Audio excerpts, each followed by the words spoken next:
বাতাসে ভাসছে অনেক কথা, যার মধ্যে অন্যতম একটি হলো 12 অক্টোবরের মধ্যেই ইসরায়েলে হামলা চালাতে পারে ইরান। কিন্তু তা কি সত্যি?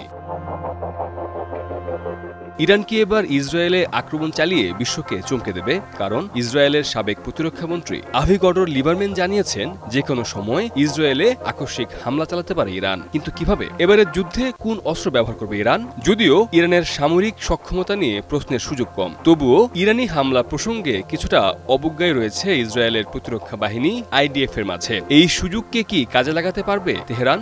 যদিও ইরানের সামরিক সক্ষমতার বিষয়টি সাম্প্রতিক 12 দিনের যুদ্ধেই খানিকটা আঁচ করতে পেরেছিল দেশটি, তাই শেষ পর্যন্ত তাদের সহায়তা নিতে হয় মার্কিন প্রেসিডেন্ট ডোনাল্ড ট্রাম্পের কাছ থেকে। পরে যুক্তরাষ্ট্রের ঘোষণায় শেষ হয় সে যুদ্ধ।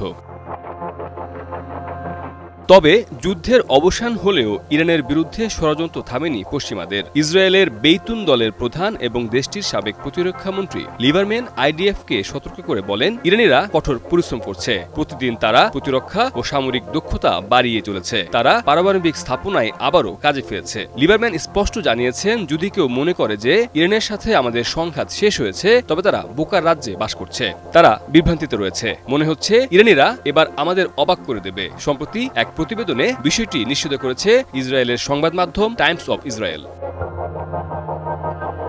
ঠিক কোন দিন হামলা হতে পারে সে বিষয়টি সম্পর্কে ইসরায়েলিদের সতর্ক করে লিবারম্যান বলেন, ইহুদিবাদীদের ধর্মীয় উৎসব সুক্কত দিবসের দিন সবাইকে হুঁশিয়ার থাকতে হবে। পরিবার ও বন্ধুদের সাথে সময় কাটান, তবে সাবধান থাকুন এবং সুরক্ষিত স্থানের কাছেই অবস্থান করুন। 6 অক্টোবর থেকে শুরু হওয়া এই উৎসবটি 7 দিন ধরে চলবে বলে জানা গেছে, অর্থাৎ 12 অক্টোবর শেষ হতে চলেছে এই উৎসবটি। লিবারম্যানের তথ্য মতে ইসরায়েলের উপর ইরানের হামলা করার আর মাত্র 2 দিন সময় বাকি আছে। কি বুঝলেন ভাই? অনলি জেডাই চাই।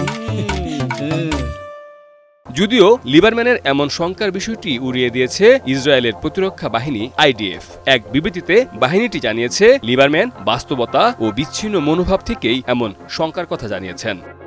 মির্জা রকিবুল হাসান, নিউজ 24।